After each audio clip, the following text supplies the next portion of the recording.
What's up, everybody? This is Gary Holt from Exodus and formerly from Slayer, and you're listening to The Razor's Edge.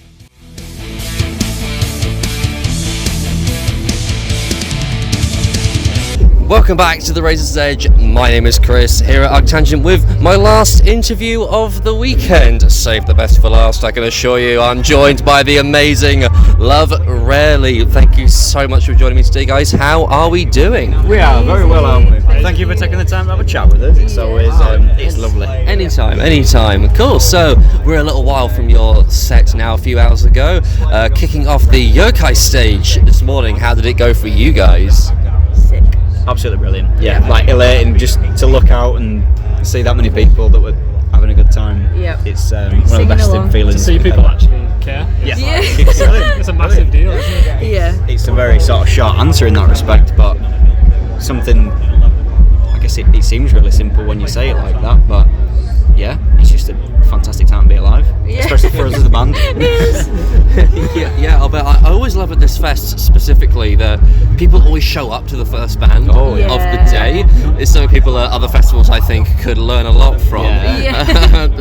But you guys seem to fit right in ArcTanGent. You're like mathy, kind of bonkers kind of thing. Have you guys been around all weekend or just for today? We came down on Friday, sort of midday Friday, didn't we? Or at midday, or like close to the night, and we caught Vower, Frontier, and Carnival, didn't we? Yeah. So it was a case of like logistics getting it. Would have loved to have come down like minutes here, but with work and getting things together, like you've got to. Drive turned into a 7-hour drive. 7-hour drive from before. So I stayed in the caravan. A bit tired and a bit groggy. Yeah. Where have you guys come from? Leeds. Oh God, that is a drive. Yeah, we anticipated about 4.5, didn't we? 4 hours. Yeah, we ended up on a good 7. Worth it though. Yeah, fair enough. Yeah. Who's been a highlight that you've seen so far? Well, Carnival. Yeah.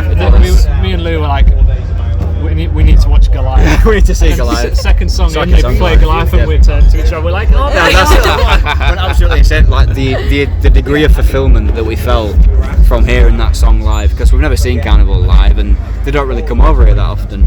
So to be able to sort of experience that, and to have all my boys together, and we all share that sort of moment, it were really nice. Like really nice. Callous Dow Boys too. They were outrageous. Yeah. Unreal. What a band. I love that fucking band. They're just unbelievable. Yeah. In terms of like arrangement, just aggression. They're just the chemistry. Yeah, they've got it. They have got what it is. Yeah. They have got it. Yeah. That is the thing. Yeah. It's a nice full circle for me as well, because like before I was in the band, I came to see Love Rarely just as a fan, supporting Callous Cowboys. Yeah, there's a photograph of him in the crowd at the front. Yeah, he stood right at the front. He's like, look, that was before I knew any of these. Yeah, we didn't even talk. So now I'm here watching that same band, and now I'm in the band. Yeah, crazy. It's beautiful. Crazy. That's an incredible full circle story. Yeah, absolutely. That's absolutely amazing. I was just watching Carnival. Can you just play Themata, please? And it was amazing. Yeah. But anyway, so how did Love Rarely come to be? So me and Lou and Dan used to play in separate bands, and then they broke up, and then we didn't see each other for a bit of time, and then I started doing some solo stuff that Lou were mixing and mastering, and then the solo stuff progressed into writing what we used to write, and then me and Lou and Dan were like, let's just fucking go again. Let's just try it again. Yeah. And I think this time we did it because obviously the other bands that we did, we went at them for like 10 years, 8 to 10 years, and you reach like a certain point where that's probably going to be as good as it gets. Does that make sense? And I guess we hit sort of like the turning point age where we had to, I guess, grow up or whatnot. People were having kids or proper jobs, like running gaffs, doing serious like sort of life stuff. And sort of like we had to call time in that respect. So I think when we did it again, we thought we're just going to do this just because we simply have to do this, not necessarily because we think that anything good will come of it. It was simply just like the desire in your heart just to play music and do the thing. You just can't not do it. And it's turned out particularly well in that respect. So I'm very happy that we did. We weren't prepared for everything that's come. We just weren't prepared for anybody to care whatsoever. And everybody just. Yeah, that's the thing. Like I think in the grand scheme, maybe we're still kind of like barely moving the needle, like when you compare to other bands. But to us, this is like everything. This is like absolutely everything. Brilliant. It's, So let's do the elevator pitch. How would you describe the sound of Love Rarely? Go on, Courtney, you take that one. Oh God. It's. I don't know if I'm going to answer it right in terms of like. Leo. Yeah, Leo, do you? Right, let's get nerdy. Right. Oh, there we go. Fingers are clasped. This isn't an elevator as tall as the Empire State Building. I'm just saying. I guess it's kind of it is a mix of a lot of things, but fundamentally, I guess it's some form, like some variation of post-hardcore with like progressive and mathy and like a lot of some emo stuff as well. Yeah, it's an accumulation of everything we've ever listened to. There's stuff taken from all over. Yeah, we just anything that we've ever consumed has formed. Somehow ended up in here. Yeah. Somehow ended up there. Yeah. Into like a sort of deranged version of. I don't think we really know. No. Like, It's hard to describe. Yeah. It really is. Everyone's like tasting music. We have a lot of overlapping taste. but Yeah. There's also so much stuff that's like wildly different between our tastes. Yeah. Yeah, so I think for me, like my favourite sort of genre is like R&B, and sort of stuff like that. So the fact that I end up like writing riffs as such is very strange. I don't understand how that occurred or why that comes out when I'd like to just do sort of vocal solos. But yeah, like it's just. I don't know. I don't understand how the things come out the way that they do. Do you know what I mean? They just come out. Yeah, we don't aim for anything, and we just get what why we has get. that happened? Yeah. ArcTanGent is my favourite festival to ask bands. How would you describe your sound? Because it's always like okay. Bloodstock, they got it. Thrash metal, they got it. It's sorted. Exactly. ArcTanGent, just who fucking knows? Yeah, And if you can write your genre on the back of a postage stamp, you can't play ArcTanGent. That's a good shout. I like that. That's great. Yeah. So, you guys have quite the interesting catalogue. Like since 2022, you've released 6 singles. You had an EP in 2024, more singles after that point. Are you gearing up for an album release, or are you going for the singles approach? We can't really discuss majority of it. Okay. But we are releasing singles in the coming time. Yeah. So we can say that much. Put it this way: we're writing music. We're writing music. There's music in the works. Yeah. There's music that you will hear eventually. Yeah. That's it. Leo said it very succinctly. What does the band say? Big things coming. Exactly That's a that phrase. That's a phrase I've heard. Biggest things Need to get that tattooed, like, Yeah. to show people. Just on the palm. Like. What's happening next? This is Yeah, just fucking big things Big coming. bro. things coming. Yeah. Brilliant. Cool. So, what have I written? The hell there? Jesus. What have I written now? Christ. That is a question. Oh, sorry. No.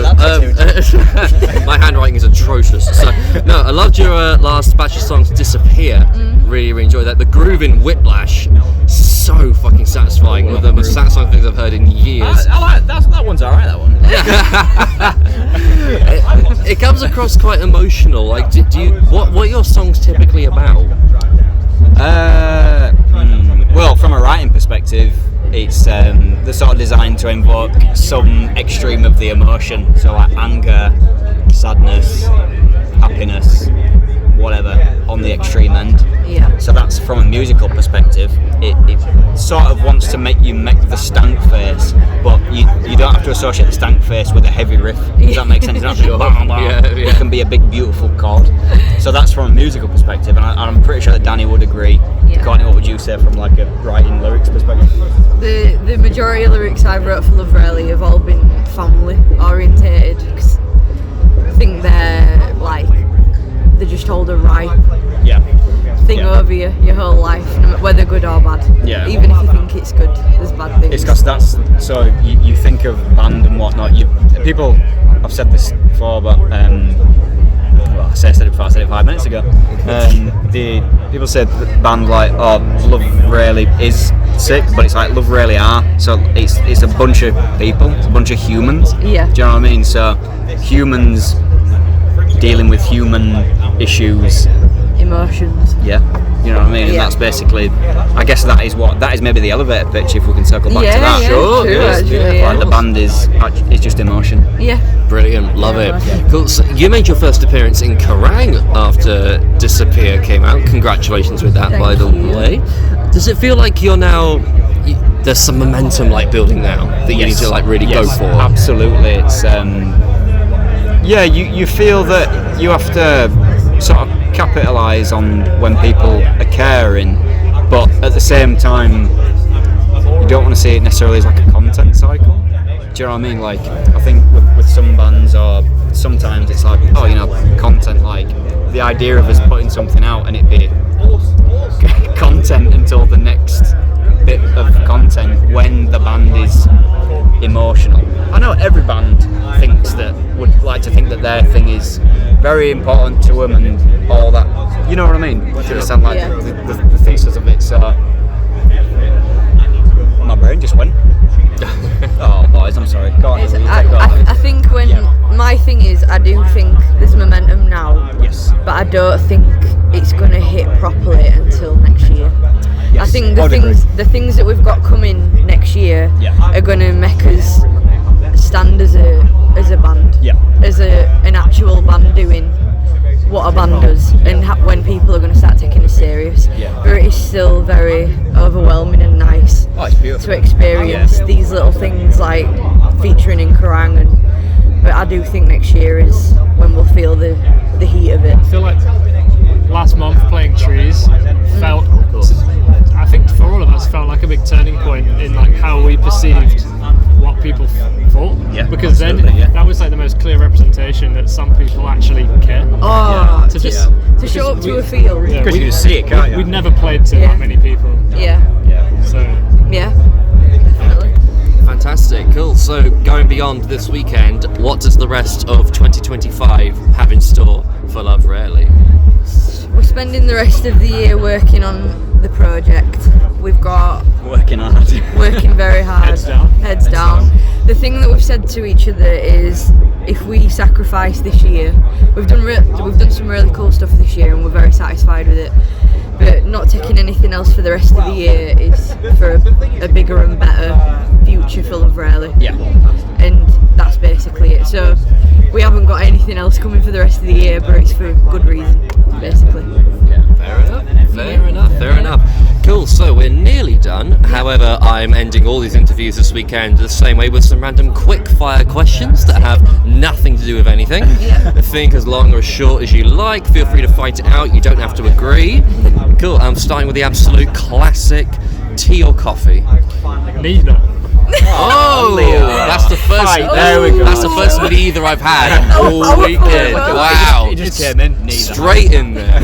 I can't do caffeine, it messes me up. No, sir. But I'm I also think it all just tastes rank. Yes, it's overhyped. Hard disagree. Coffee. Hey, there you go. We got there in the I end. live on coffee. Got there at the end. Fair enough. Traditional metal or modern metal? I'd say traditional. I would say, so difficult. Overall, modern, even though I love a lot of older bands. I think modern metal, just in the way that I think there's a lot more groove-based things now in that respect.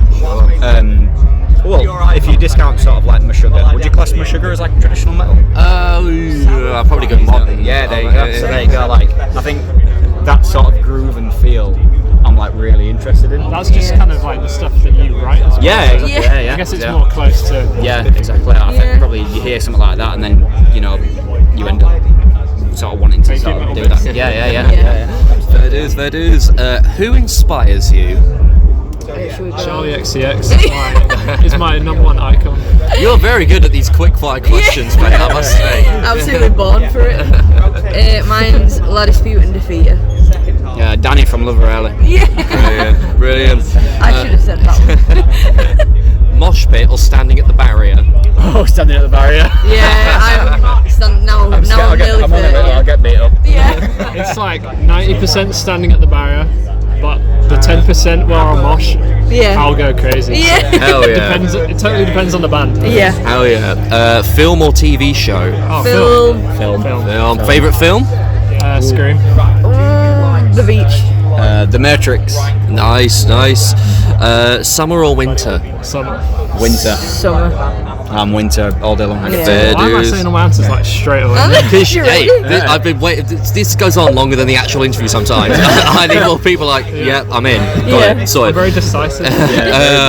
Past or future?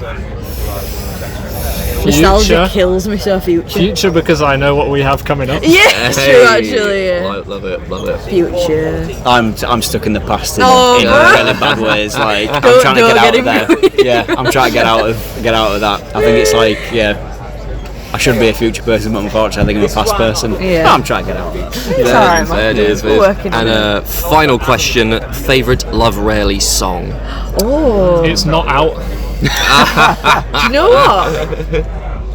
I think I might. Yeah, I think I'm the same. Maybe potentially. Yeah. Yeah. If you want it, if you I want do- it, I do if you think it's wanted to somewhat- name drop it, then It might be unfair because obviously they're technically newer songs. Yeah. Do you know what I mean? So you have like a sort of particular relationship with them, but I think for me personally, like the sort of some stuff that's been written, I think from me and Danny that were written in 2016, 2017 that we've never sort of moved on from, and we never really had the platform or I guess words to say it or the technical. You know what I mean? sure. Yeah. I think so I think that may well be still to come. Yeah. In that respect. I think it's all unreleased. Yeah. It's a good sign though. Fair enough. It's a good If sign. that's not bringing endorsement to check out what's coming soon with Love I Rarely, know, yeah. I don't know what is. Thank you guys so much for joining me today. you It's been an so much. absolute pleasure. Really enjoyed it. I've been Chris with the Razor's Edge. Finished off here at ArcTanGent. I'll see you next year.